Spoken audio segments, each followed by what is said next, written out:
Welcome to all.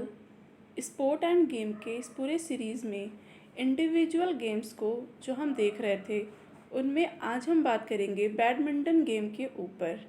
Badminton game क्या है, इसके क्या बैकग्राउंड हैं, वर्तमान में ये कितना महत्वपूर्ण है, आज इसके ऊपर हम लोग डिस्कस करेंगे। इंडिविजुअल गेम्स में हमने अभी तक क्रिकेट को देखा, फुटबॉल को देखा, टेनिस को देखा, टेबल टेनिस को देखा, हॉकी को देखा और अब हम बात करेंगे बैडमिंटन की। उससे पहले हमने ओलंपिक, कॉमनवेल्थ गेम, एशियाई खेल, दक्षिण एशियाई खेल, ऐसी बड़ी प्रतियोगिताओं को हम देख चुके हैं पहले ही। और इंडिविजुअल गेम की सीरीज़ में हम आज बैडमिंटन के ऊपर डिस्कस करेंगे। तो आगे चलते हैं और देखते हैं बैडमिंटन की क्या क्या बिंदु हैं जो कि इम्पॉर्टेंट हैं। तो यहाँ सबसे पहले हम बात करेंगे बैडमिंटन की शुरुआत की। इसके प्रारंभ की अगर बात की जाए तो बैडमिंटन की शुरुआत 19वीं सदी में अंग्रेज़ों द्वारा ब्रिटिश भारत के पूना शहर में की गई थी। मतलब कि अन्य गेमों की तरह भी बैडमिंटन भी 19वीं सदी में शुरुआत की गई थी अंग्रेज़ों के द्वारा ही, यानी ब्रिटिशर्स द्वारा 19वीं सदी में बैडमिंटन की शुरुआत की गई। लेकिन इसकी शुरुआत इंग्लैंड में ना होकर के ब्रिटिश भारत में की गई थी। यानी कि सबसे पहले बैडमिंटन गेम ब्रिटिश भारत जब ब्रिटिश के कॉलोनी स्टेट के रूप में उसका गुलाम हुआ करता था, भारत पे जब ब्रिटिशों का राज था, तो उस समय 19वीं सदी में ब्रिटिश भारत के पूना में जहाँ ब्रिटिश छावनी थी, ब्रिटिश सैनिकों की छावनी जहाँ थी पूना शहर में उस समय, तो वहाँ पे इस खेल को प्रारंभ किया गया था 19वीं सदी में। और उसके बाद इसको वहाँ से फिर ब्रिटेन में लाया गया था। चूँकि ये गेम पूना शहर में शुरू किया गया था, इसीलिए इसको पुनाई भी कहा जाता है। यानी पूना का गेम पुनाई गेम भी कहा जाता है, क्योंकि इसका प्रारंभ पूना शहर से हुआ था।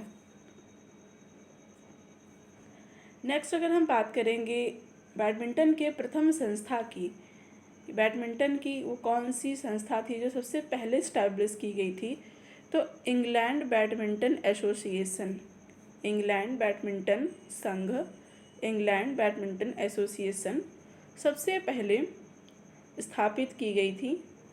और इसने बैडमिंटन में खेल के कुछ नियम बनाए थे। जैसे आज नियम हैं, वैसे ही सर्वप्रथम इस संस्था ने भी बैडमिंटन खेल के कुछ नियम बनाए थे तत्कालीन समय में इंग्लैंड बैडमिंटन एसोसिएशन द्वारा।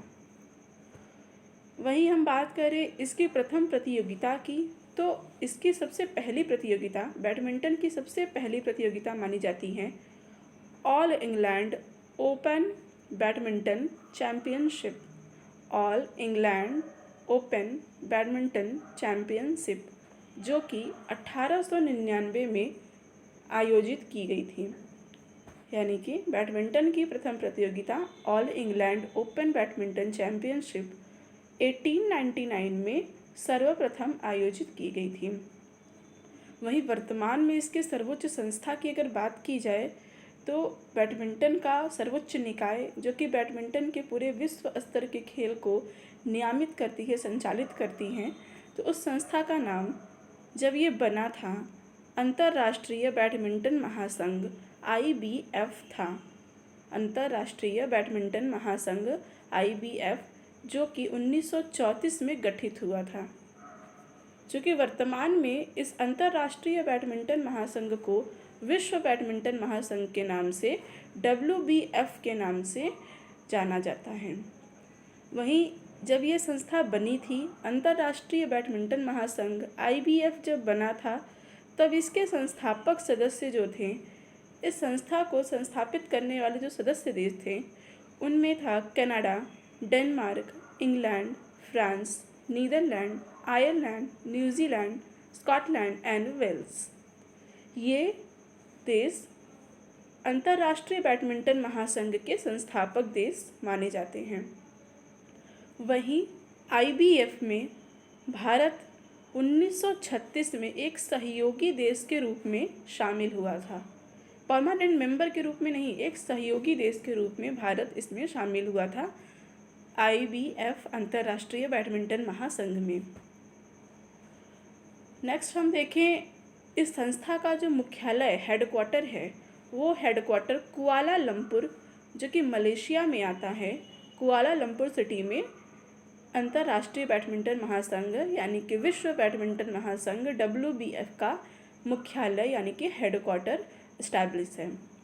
नेक्स्ट हम बात करें कुछ जनरल इन्फॉर्मेशन की, जैसा कि सभी गेम में हम देखते हैं कुछ जनरल इन्फॉर्मेशंस होती हैं उस गेम से रिलेटेड। तो इसमें हम बात करें बैडमिंटन कोर्ट की, जैसा कि इस फिगर में दिख रहा है, ये पूरा का पूरा बैडमिंटन कोर्ट है जिसमें प्लेयर्स बैडमिंटन खेलते हैं। चूँकि बैडमिंटन एक युगल और एकल प्रतिस्पर्धा वाला गेम है, तो इसमें भी या तो एक एक खिलाड़ी आमने सामने खेलेंगे या दो दो खिलाड़ियों के जोड़े प्रतिस्पर्धा करते हैं दोनों ओर से। तो ये इस पूरे कोर्ट में, इस कोर्ट की जो लंबाई होती है, कुल चौड़ाई, ये जो चौड़ाई है इस कोर्ट की ऑल ओवर चौड़ाई, ये होती है 6.1 मीटर। 6.1 मीटर इस पूरे कोर्ट की ऑल ओवर चौड़ाई होती है। वहीं अगर एकल प्रतियोगिता जब होती है तो इस कोर्ट की चौड़ाई 5.8 हो जाती है। जो यहाँ पे 6.1 है वही वहाँ 5.8 मीटर हो जाती है जब एकल प्रतियोगिता होती है तो। लेकिन ऑल ओवर जो चौड़ाई होती है जब युगल प्रतियोगिता होती है तो इसकी चौड़ाई 6.1 मीटर की होती है। और वहीं इसके लंबाई की अगर बात की जाए तो इस पूरे कोर्ट की ऑल ओवर लंबाई जो होती है वो होती है 13.4 मीटर की। 13.4 मीटर मतलब 44 फुट की ये पूरी लंबाई होती है इस बैडमिंटन के कोर्ट के ऑल ओवर लंबाई की। तो चौड़ाई 6.1 मीटर लगभग 20 फीट और वहीं लंबाई 13.4 मीटर लगभग 44 फीट। नेक्स्ट हम बात करते हैं नेट। ये जो है ये नेट है, इस नेट के आर पार ही बैडमिंटन को खेला जाता है और प्रतिभागी जो इसमें खिलाड़ी होते हैं वो शटल कॉक को रैकेट के द्वारा इस प्रकार मारते हैं कि शटल कॉक दूसरे खिलाड़ी के कोर्ट के एरिया में नीचे गिरे, जिससे उनको पॉइंट्स मिलते हैं। तो ये जो नेट बीच में होता है, इस नेट की ऊंचाई की अगर बात की जाए कि कितने ऊंचे पे ये नेट लगा होता है, तो किनारों पे, ये जो किनारे हैं इस ग्राउंड का जो किनारा होता है उसके किनारे पे इस नेट की ऊंचाई 1.55 मीटर यानी कि 5 फीट 1 इंच के बराबर होती है किनारों पे। और वहीं मध्य में इसकी ऊंचाई की अगर बात करें, मध्य में जो ये ऊंचा रहता है वो ऊंचाई होती है 1.524 मीटर, मतलब कि 5 फीट की पूरी ये ऊंचाई होती है नेट की। किनारों पे 5 फीट 1 इंच और बीच में 5 फीट ऊंचाई होती है। उपकरण मतलब कि बैडमिंटन गेम किस चीज़ से खेला जाता है, तो जैसा कि मैंने पहले कहा, शटल कॉक जिसको हम चिड़िया बोलते हैं और रैकेट से हम मारते हैं शटल कॉक को, और ये दो उपकरण ही हैं जो जिनसे बैडमिंटन को खेला जाता है। वहीं रैकेट की अगर बात की जाए तो 79 से 91 ग्राम का रैकेट का वजन होना चाहिए, जो कि एक परफेक्ट वजन होता है बैडमिंटन को खेलने के लिए, 79 से 91 ग्राम का। तार को लेकर के रैकेट का इतना वजन एक सही और अच्छा वजन होता है किसी भी बैडमिंटन के लिए। नेक्स्ट हम बात करें विश्व बैडमिंटन संघ WBF, जो कि बैडमिंटन की सर्वोच्च निकाय माना जाता है, विश्व बैडमिंटन संघ। इससे संबद्ध मतलब इससे जुड़े हुए 5 क्षेत्रीय परिसंघों की, क्योंकि ये जो है ये विश्व स्तर का बैडमिंटन संघ बैडमिंटन का नियामक संचालक संस्था है, विश्व स्तर का, ऑल ओवर वर्ल्ड का ये पूरा संचालन करता है। लेकिन चूँकि हमारा पूरा विश्व कई महाद्वीपों में विभाजित है तो उन महाद्वीपों के अलग अलग क्षेत्रीय संस्थाएं भी हैं तो जो कि विश्व बैडमिंटन संघ से जुड़े हुए हैं, संबद्ध हैं। तो उनकी अगर बात की जाए तो उनमें हम देखेंगे एशिया के लिए सबसे पहला जो आता है, सबसे पहला एशिया महाद्वीप में बैडमिंटन एशिया परिसंघ BAC, बैडमिंटन एशिया परिसंघ BAC, जो कि एशिया महाद्वीप की क्षेत्रीय संस्था है। दूसरा अफ्रीका महाद्वीप के लिए अफ्रीका बैडमिंटन परिसंघ BCA, बैडमिंटन परिसंघ ऑफ अफ्रीका, ये जो है ये अफ्रीका महाद्वीप के लिए क्षेत्रीय संस्था है। फिर badminton Pan Am BPA, badminton Pan Am, जो कि उत्तर अमेरिका और दक्षिण अमेरिका महाद्वीप दोनों को एक साथ जोड़ के बैडमिंटन पैन एम संस्था स्थापित की गई है, जो कि नॉर्थ अमेरिका साउथ अमेरिका दोनों को रिप्रेजेंट करता है। और बैडमिंटन यूरोप, जो कि यूरोपीय महाद्वीप को बैडमिंटन यूरोप संस्था परिचालित करता है। उसके बाद बैडमिंटन ओशेनिया, जो कि ऑस्ट्रेलिया यानी ओशियाना पूरा महाद्वीप जो ऑस्ट्रेलिया के नाम से जाना जाता है, ओशियाना महाद्वीप, उसको ये संचालित करता है बैडमिंटन ओशियानिया परिसंघ। तो ये 5 क्षेत्रीय परिसंघ 5 अलग अलग महाद्वीपों को संचालित करते हैं, जिनमें एशिया का बैडमिंटन एशिया परिसंघ, अफ्रीका का अफ्रीका बैडमिंटन परिसंघ, बैडमिंटन पैन एम, जो कि उत्तरी और दक्षिणी दोनों अमेरिकी महाद्वीपों को जोड़े हुए हैं, और बैडमिंटन यूरोप, जो यूरोपीय महाद्वीप को संचालित करता है, और बैडमिंटन ओशेनिया, जो ऑस्ट्रेलिया जैसे देशों को संचालित करता है। और ये 5 विश्व बैडमिंटन संघ के संबद्ध परिसंघ हैं।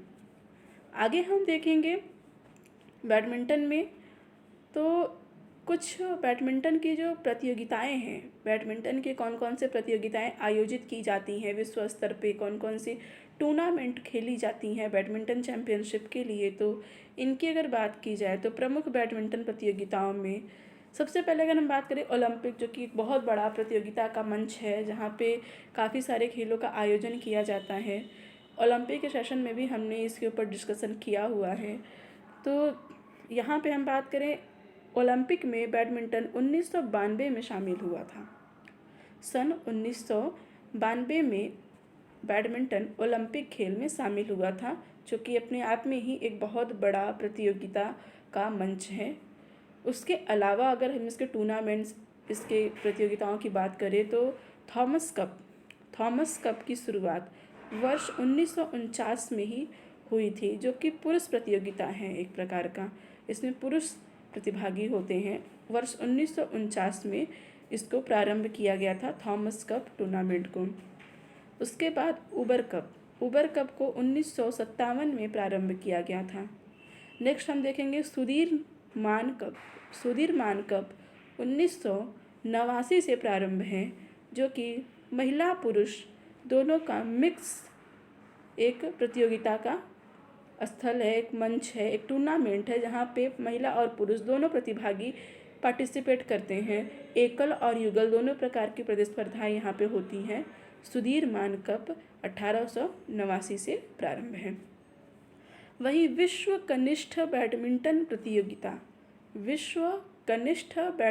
प्रतियोगिता ये वो मंच है जहाँ पे 19 वर्ष से कम आयु के बच्चे, कम आयु के प्रतिभागी पार्टिसिपेट करते हैं विश्व स्तर पे, जो कि विश्व कनिष्ठ बैडमिंटन प्रतियोगिता के नाम से जाना जाता है।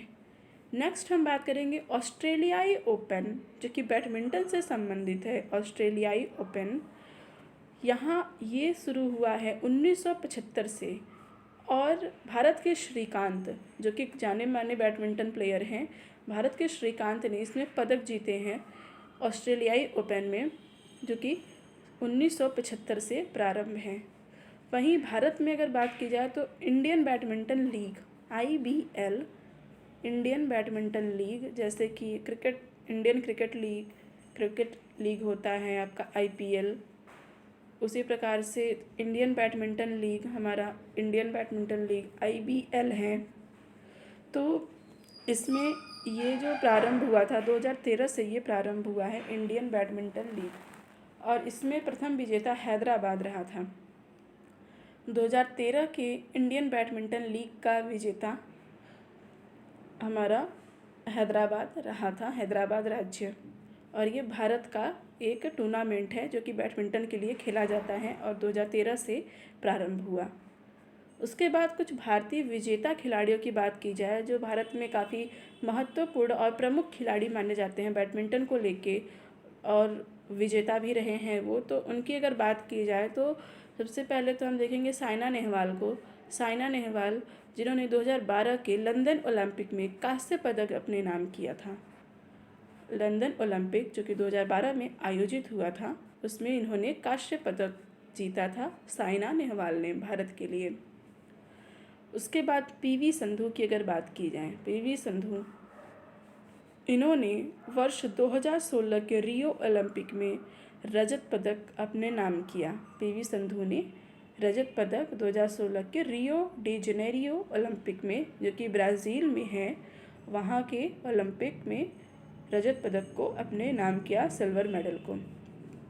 नेक्स्ट अगर हम बात करें तो जैसा कि हमने यहाँ पे देखा ऑस्ट्रेलियाई ओपन को, जिसमें श्रीकांत ने भारत के लिए पदक जीता है। और इससे पहले हमने बात किया था ऑल इंग्लैंड बैडमिंटन चैम्पियनशिप की।